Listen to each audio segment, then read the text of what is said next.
मंचस्थ विराजे हुए आचार्य वृंद, संगीतक बंधु, ठाकुर जी की कृपा करुणा से इस कथा के मुख्य यजमान के रूप में बैठे श्री उदय सिंह जी, श्री अमर सिंह जी, श्री उम्मेद सिंह जी, श्री मेहरबान सिंह जी, श्री रूप सिंह जी, श्री हमीर सिंह जी, श्री मेघराज सिंह जी और श्रीमती गुड्डी बाई, समस्त अतिथि बंधु, श्री अनिल पारासर जी मंडल अध्यक्ष बांदरी, श्री विश्वनाथ सिंह जी नगर परिषद अध्यक्ष बांदरी, श्री देशराज सिंह जी पूर्व नगर परिषद अध्यक्ष राजेंद्र चौहान जी, कल्याण सिंह जी पार्षद पहरगुआ, देवकी नंदन सोनी जी, श्री कल्लू राजा जी, श्री नरेंद्र लोधी जी और श्री सतेंद्र लोधी जी, पजनारी से हमारे बहुत स्नेही, बहुत हमारे प्रेमी और हमारे बड़े भाई की तरह श्री कुंजन सिंह जी सरपंच महोदय, राजा भैया जय सिंह और सभी जितने भी भगत पधारे हैं और अगल बगल जहां जहां से आप सब आए हैं, सबका खूब खूब मान ठाकुर जी की मंगलमयी चर्चा में है। आज हम लोग तृतीय दिवस की मंगलमयी श्री राम कथा में आनंद के गोते लगा रहे हैं। आज मंगलवार भी है, तो आज की चर्चा हनुमान जी से ही प्रारंभ कर लेते हैं। पर चर्चा का मूल उद्देश्य हमारा सिर्फ ये है कि भगवान का नाम लो, जितना अधिक से अधिक हो सके भगवान का नाम जपो, क्योंकि अंत में अगर कुछ काम में आएगा तो भगवान का नाम ही काम में आएगा। श्री हनुमान जी जब रावण के दरबार में पहुंचे हैं तो रावण हनुमान जी को अपना वैभव दिखा रहा था। मेरी सोने की लंका देखो, मेरा शस्त्रागार, मेरा धनागार, मेरा परिवार। हनुमान जी देख ही नहीं रहे थे। रावण को बड़ी गुस्सा आई और गुस्से में कहता है क्यों रे बानर, मैं तुझे अपना वैभव दिखा रहा हूं और तू देख नहीं रहा है। हनुमान जी ने कहा रावण तू विद्वान है, तू खुद बताना। देखो रावण, जो तुम दिखा रहे हो वो हम देखते नहीं, और जो हमें देखना है वो तुम्हारे घर में है नहीं। रावण ने कहा मेरे यहां किस बात की कमी है? हनुमान जी ने कहा रावण तू खुद बताना। किसी नारी को करोड़ों रुपए का जेवर पहना दो पर उसे कपड़ा ना पहनाओ, तो क्या कोई समझदार व्यक्ति उस तरफ देखना पसंद करेगा? रावण बोला नहीं करेगा। हनुमान जी बोले बस तेरी भी हालत ऐसी हो गई है रावण। पढ़ो, सुंदरकांड में लिखा है बसनहीन नहीं सोह सुरारी और सब भूषण भूषित बर नारी। नारी की शोभा भूषणों से नहीं है, नारी की शोभा वस्त्र से है। ऐसे ही इस जीव की शोभा संसार के वैभव से नहीं है, इस जीव की शोभा भगवान के भजन से है। इसलिए जितना अधिक से अधिक हो सके इस मानव जीवन में भगवान का नाम लेना, क्योंकि यही नाम तुम्हें भव से पार करेगा। दूसरा कोई साधन नहीं है। और सीधी सीधी बात ये समझ लो कि आखिरी में कुछ काम में आने वाला नहीं है। आएगा कुछ काम में? चलो तो ऐसे समझो बात को। जब तुम आए थे शादी होते तो जितनी भीड़ तुम आए थे पंगत में होते उतनी भीड़ का बारात में रहते, जितनी भीड़ बारात में होते उतनी भीड़ का जयमाला में बचा थे, जितनी भीड़ जयमाला में रहते उतनी का चढ़ाव चढ़वे पे बचा। और जितनी भीड़ चढ़ाए में बैठा थे 2-4 बब्बा, उतनी भीड़ का विदा में बचा थे। विदा में या तो लड़का खड़ा हो लड़की, बस। अब यही बात दिमाग में बैठा ले कि जब इते की विदाई में कोई संगे खड़ो नहीं भाव, और जोंदना इते से विदाई हो जे ओदना को खड़ो हो, ये बताओ। अरे तुम कहूं घर की नारी के भरण में हो कि हमारी घर की नारी हमारा संग दे है, तो बातों तुम आशा छोड़ दे। तुम्हारी हाथ की नारी तुम्हारा संग छोड़ दे, तुम घर की नारी के चक्कर में फंसे। बोलो, हाथ में भी तो नारी होते। घर की नारी को भरोसा छोड़ो, शरीर में जो नारी है बाबी तुम्हारा संग छोड़ दे। उस वक्त सिर्फ तुम्हारा भजन तुम्हारे साथ जाएगा और कुछ जाने वाला नहीं है। द्रौपदी का जब चीर खिंचा, पूरा परिवार बैठा था कि नहीं बैठा था? भीम, नकुल, सहदेव, अर्जुन, युधिष्ठिर, द्रोणाचार्य, भीष्म पितामह, कृपाचार्य, धृतराष्ट्र। पर जब द्रौपदी की साड़ी खिंची, को उन्हें संग दो, सब तमाशो देखत रहे। पर काम है को आओ, बांके बिहारी काम में आए कि नहीं आए?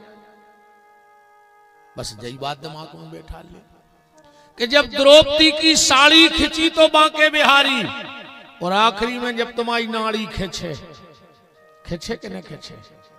कोनो गांव को सियानो आके के है जो वेद टाइप के आदमी रहते हैं, कहीं भैया आप तो नेचे पार दे, काय बोले अब तो खिंचन लगी नाड़ी, है ना? हमारी भी नारी चल रही है, मैंने तो अभी देखी। हमारी तो नारी चल रही है, कई घरे तो नारी की चल रही, नहीं चल रही। आधे से ज्यादा तुम्हारों के घरे चल रही हो जे। पहले खेत में नारी हकती, सियाने सियाने जाना था, पहले खेत में नारी हकती, और आज घर की नारी हाँक रही है। घर वाले तो नहीं हाँक रही। तो हमारी नारी चल रही, और कई के घर में नारी की चल रही हो। ने चल रही होती तो तुम बाऊ दद्दा से अलग कैसे हो जाते? मैंने तुम्हारे घरे तुम्हारी नहीं चलत कहा। जब तो तुम अपने बाऊ दद्दा छोड़ छोड़ के अलग हो गए, है ना? तब तो तुम बाऊ दद्दा छोड़ छोड़ के अलग भाई। वही बिराज जाओ, बिराज जाओ। शुरू में और आखिरी में जे को माला ले आए हो और जित तो माल ले आए हो, पैसा से बेर नहीं आए हमें। वही घुमा जे रात भर मरे जा रहे, दिन रात पैसों ही मरे जा रहा है। हमें कोनो तो विमान पे जाने। मनो कथा में बीच में कोई नाराज हो जो ने, फिर वो का होते सब सिस्टम गड़बड़ हो जात कथा को। सो तुम तो जे को ले आए हो सो निकार के हाथ में धर लेना, भूल जाओ चढ़ावो आखिरी में। सो चढ़ा सब दियो, पैसों से कोई बेर नहीं है अपन को। का बुराई है, पैसा है। निवेदन बस आपसे ये है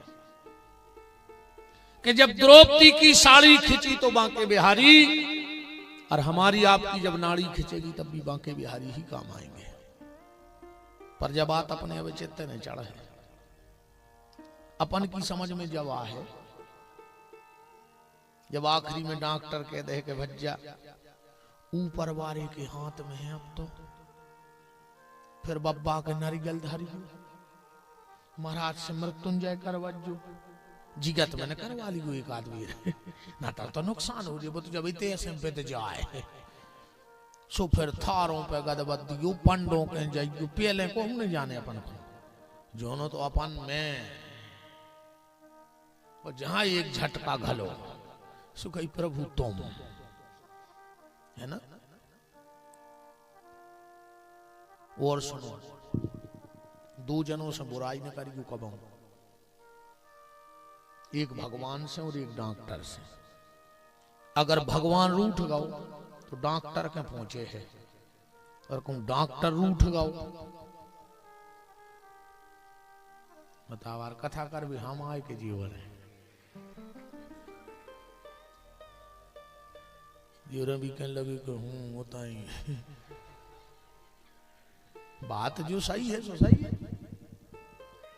अच्छा और सुनो, दो जनों को तुमने ढूंढ रहे हो और एक जनों तो मैंने ढूंढ रहा हो, तो समझ लियो तुम भारी सुखिया हो कल युग में। दो जनों को तुमने ढूंढ रहे हो और एक जनों तो मैंने ढूंढ रहा हो। वकील को और डॉक्टर को तुमने ढूंढ रहे हो और पुलिस वाली तो मैंने ढूंढ रहे हो, तो समझ लियो तुम पे भारी कृपाया है। बताओ कौन दो ही टाइम गाड़ी घरे खड़ी हो गई है, कहाँ कौन रिश्तेदार के हैं, तो तुम सुखी का है। डॉक्टर को और वकील को तुम मत ढूंढो और पुलिस वाले तुम्हें न ढूंढे, तो समझना कि तुम्हारे ऊपर ठाकुर जी की विशेष कृपा है, विशेष कृपा है। आओ महाराज जी, दंडवत है, प्रणाम है। बोलो संत भगवान की। निवेदन व्यासपीठ ये कर रही है, राम को राम।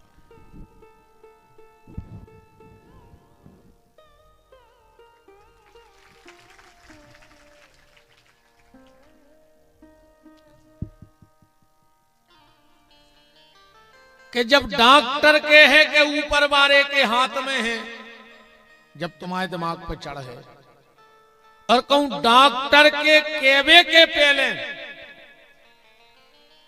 तुमने कहूं जिंदगी ऊपर वाले के हाथ में सौंप दी, तो कबू तुमसे डॉक्टर ने कहे कैसे को पता है कि तुमने पहले ही सब कुछ ठाकुर जी को सौंप दो। कल भगवान भोलेनाथ के विवाह की मंगलमय चर्चा हम लोग सुन रहे थे।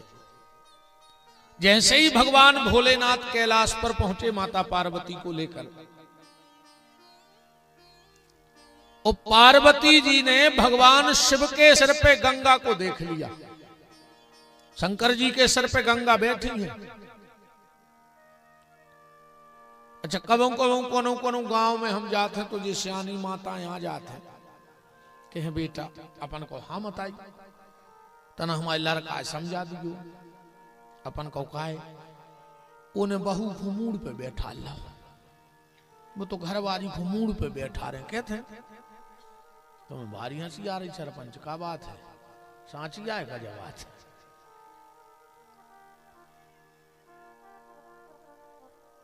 कहते कि नहीं कहते?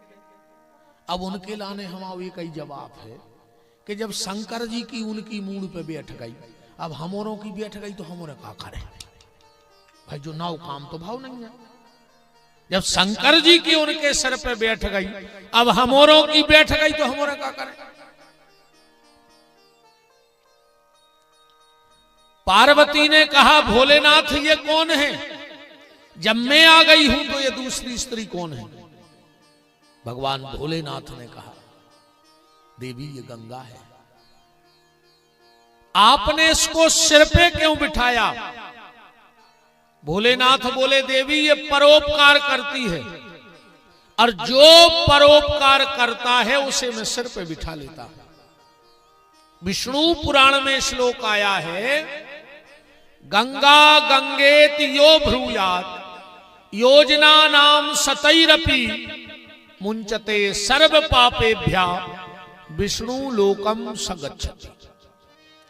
अगर 100 योजन दूर से भी गंगा का नाम ले लिया जाए तो विष्णु लोक की प्राप्ति होती है। और देवी परहित सरस धर्म नहीं भाई, और पर पीड़ा सम नहीं अधमाई, और परहित बस जिनके मन माही। परोपकार का भाव जिनके भीतर आ जाता है, भगवान शिव कहते हैं वो मेरा सबसे प्रिय होता है। अच्छा इसलिए आपने सिर पे बिठा लिया? शिव जी बोले बिल्कुल। पार्वती जी बोली कि आज हम कैलाश पे एक नई गंगा प्रकट कर रहे हैं, एक नई गंगा प्रकट करेंगे। पार्वती ने क्या पूछा भगवान शिव से, चौपाई पढ़ना के पूछूं रघुपति कथा प्रसंगा, ओ सकल लोक जग पावनी गंगा। राम कथा को गंगा से जोड़ दिया। पूछूं रघुपति कथा प्रसंगा,